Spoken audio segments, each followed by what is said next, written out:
বন্ধুত্ব কি আর অত হিসাব কষে হয়? হয় না। কত সম্পর্ক গড়ে আবার কত সম্পর্ক ভাঙে। এই তো সেদিন আমি আর নাইম ঘুরতে গিয়ে তুমুল ঝগড়া, আবার এক নিমিষেই শেষ। এটাই হয়তো বন্ধুত্ব। একটা ভালো বন্ধু একটা সম্পদ।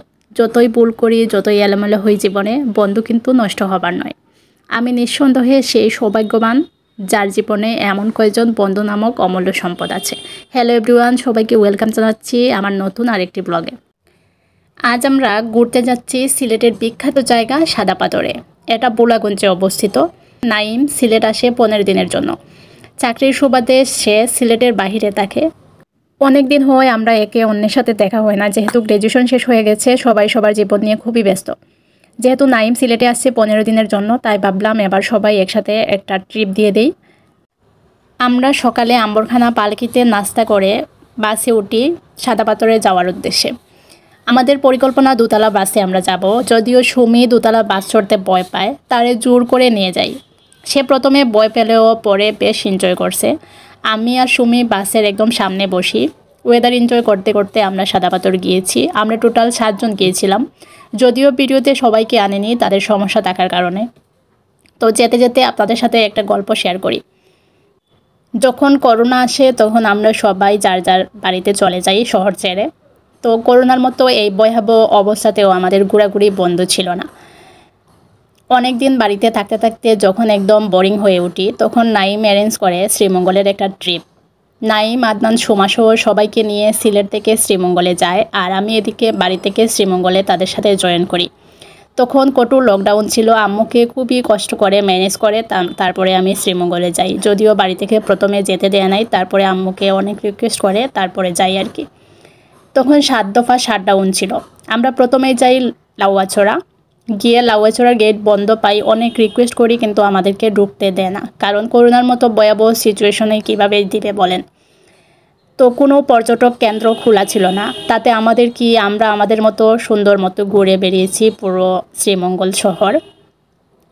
তো শ্রীমঙ্গলে এজন্য আমার খুবই সুন্দর সুন্দর মেমোরি। যাই হোক, এভাবে আমরা শত শত স্মৃতি জমিয়েছি একসাথে। এগুলো কখনো ভোলার নয়। জীবন জীবিকার জন্য আমরা একজন এক এক জায়গায় থাকতেই পারি, যেতেই পারি, এটাই স্বাভাবিক। কিন্তু আমাদের মধ্যে কখনো যাতে দূরত্ব না হয়, এটাই আমরা চাই সবসময়। সাদা পাথরে পৌঁছানোর পরে গাড়ি থেকে নেমে একটা টং দোকানে বসে সবাই ঠান্ডা আর কেক খাইলাম। তো এদিকে নাইম গিয়ে আমাদের জন্য একটা নৌকা ঠিক করলো। নৌকা ভাড়া নিয়েছিল 1000 টাকা। তো নৌকায় উঠে প্রথমেই আমি তাদেরকে হেল্প করলাম, যেহেতু আমি মুরব্বী মানুষ, সবার আগেই উঠে গেলাম আর কি। তারপরে তাদেরকে হেল্প করলাম উঠতে। তো দেখেন, আমাদের সাথে মোটামুটি আমরা 7 জন গিয়েছি। সবাই আমরা আমাদের ডিপার্টমেন্টের, আমরা ইংলিশ ডিপার্টমেন্টের আর কি। তো খুবই একটা সুন্দর দিন কাটাইছি আমরা এই দিন। নৌকায় ওঠার পরেই আমি আদনানকে বললাম, তুই আয়, তোরে সুন্দর পিকচার তুলে দিই। তো সেই হিরোর মতো পোজ নিচ্ছিল, আমি এদিকে রিলস বানাইলাম, পিকচার তুলে দিলাম তার। এরপরে বললাম, তুই আমারই সুন্দর ভিডিও বানাই দে। এই দিন এত গরম ছিল, আমার মনে হয় এই বছরের সবচেয়ে বেশি গরম এই দিনই ছিল। আমরা যেহেতু পরিকল্পনা করে ফেলছি, তার মানে আমরা যেতেই হবে, এরকম একটা ব্যাপার। তাই আমরা যাওয়া বন্ধ করি নাই। এত রোদ হয়েছে তাতে কি। তো যাওয়ার পরে যখন ভিডিও করছি, ছবি তুলছি, তখন আমার ফোন একদম স্লো হয়ে গেছে গরমে, হিটে, আর ফোনে কাজ করতেছিল না। তখন আদনানের ফোন এনে ভিডিও করছি। আবার যখন আমার ফোন ঠিক হয়েছে তখন আবার ভিডিও করছি। তো এরকম একটা ফোন স্লো হয়েছে, আরেকটা ফোন দিয়ে ভিডিও করছি। তারপরেও আমরা কেউ ভিডিও করা, ছবি তোলা, এনজয় করা এগুলো ভুলে যাই নাই। তো স্পটে যখন পৌঁছেছি, তারপরে 2টা সিট কিনছি আমরা। কিনে সবাই বসে রিল্যাক্সে একটু সময় বসলাম, বসে ক্লান্তি দূর করলাম, তারপরে নামলাম পানিতে।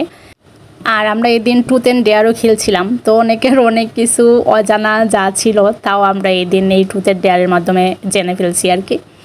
এমন একটা ব্যাপার। তো যাই হোক, তামান্না এখানে যাওয়ার পরে বলতেছে, আমি আর সিলেটে ফিরতে পারবো না, আজকে এত রোদ, আমি ক্লান্ত হয়ে গেছি, আর সিলেটে যাব না, এমন একটা ব্যাপার। তো বিকেলে যখন 5টার দিকে রোদ থামাইছে, তারপরে একটা সুন্দর ওয়েদার ছিল, বাতাস দিয়েছে, খুবই এনজয় করছি আমরা এই সময়। আর এদিকে আদনানের অবস্থা দেখেন, সে গিয়ে একটা বাচ্চার দায়িত্ব নিয়ে নিছে। হুট করে আমরা আদনানকে খুঁজে পাই না। তখন ভাবলাম, আরে আদনান কই গেল। তখন দেখি যে একটা বাচ্চার দায়িত্ব নিয়ে সে বসে আছে।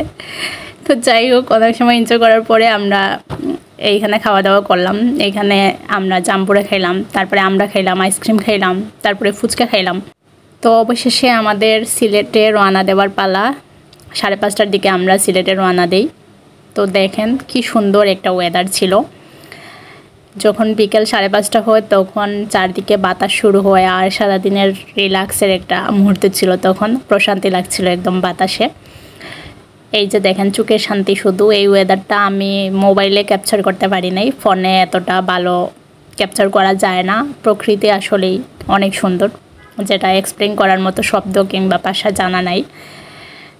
তো এখন আমরা শহরে যাব, গিয়ে রাতের খাবার দাবার খেয়ে তারপরে বাসায় ফিরবো। তো মোটামুটি বুড়াগঞ্জ থেকে শহরে আসতে প্রায় 1.5-2 ঘন্টা লেগে যায়। আমরা রাত্রে প্রায় 7:30-8টার দিকে শহরে ফিরি। এসে আম্বরখানা পালকি রেস্টুরেন্টে সবাই খাওয়া দাওয়া করি। তো এখানে কেউ চিকেন চাপ আর নান খাইছি, কেউ বিরিয়ানি খাইছি, যে যার পছন্দ মতো যার যেটা ইচ্ছা সবাই খেয়ে দিয়ে তারপরে বাসায় ফিরলাম। তো এই ছিল আজকে আমার একটা ফ্রেন্ডের সাথে ট্রিপের ব্লগ। আপনাদের কেমন লাগছে অবশ্যই কমেন্ট করে জানাবেন। আর আমার ফেসবুক পেজ এবং ইউটিউব চ্যানেলটি ফলো দিবেন এবং সাবস্ক্রাইব করবেন। অনেক ধন্যবাদ এত সময় আমার সাথে থাকার জন্য।